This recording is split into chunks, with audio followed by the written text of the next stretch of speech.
My fellow employees, first of all, let me say thank you to all who have shown such resilience in these fearful times. Though the coronavirus is new to us and the rest of the world, it's not the first event we have faced together, nor will it be the last. Many of you may recall the challenges we faced in February of 2015 when we installed our new SAP system. What seems like a distant memory now was equally as difficult at the time. Though the enemy was upon us from within and not externally, the dangers were similar, and if not conquered, the end result would be the same. None of us would have a job at Emmerson Packaging. The same senior management team, most departmental managers and supervisors, and most importantly, our amazing staff throughout the company, both in Amherst and in Belleville, are still here making this company a tremendous success. Many around us are starting to suffer, and many more will follow in the coming days and weeks. Some will lose their jobs, temporarily or permanently. Some will get sick, including those we know and love. We will all be impacted, like so many others have been around the world. Viruses are not prejudiced or racist. They do not care about your age, your sex, your religious practices. They treat us all the same. This is not in our control, but many things still are. Today, and until told otherwise, we remain open for business. We've been working with provincial and federal parties to ensure that we're able to stay in operation. Thus far, we've been successful.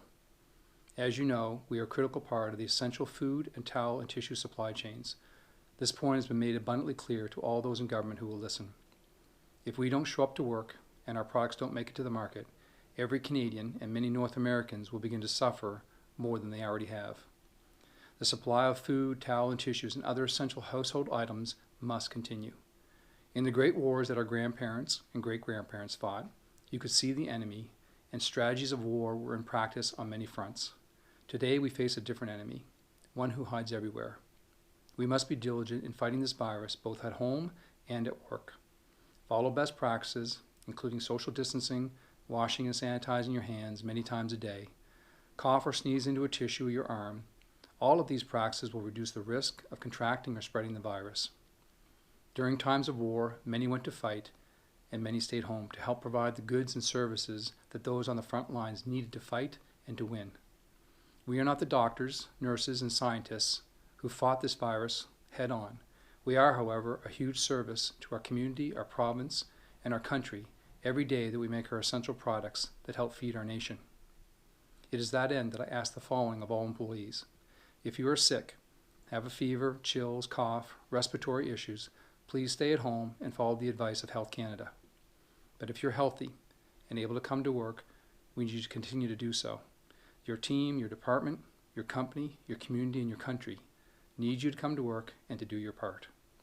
During these fearful times, we all need to show courage. Every day I read 3 positive affirmations. The third one simply says, be courageous, even when I'm afraid. If you believe that management, government, or I have all the answers, you will be wrong. We just do not. But here's what I do know. If we work together, if we look out for one another, if we are courageous even when we are afraid, we will win. We will be successful, and we will be a beacon in our communities for hope and success. With your help, and God willing, we will overcome again, as we have so many times when working together. If you believe as I do, I would ask you to pray for your leaders who are trying to figure out this situation for the first time, for your management team for wisdom and strength, for your friends and neighbors who may be worse off than us, and for each other as we work together to overcome this latest adversity. There's an old expression that simply says, we cannot change the wind, but we can adjust our sails. One of our core values is that we care about our clients, each other, and our communities. There's been no greater time in our company's history that I can think of than now to live that core value. Let's make sure that when this dark hour has passed, we can look at each other and say, we cared. Thank you, and God bless you all.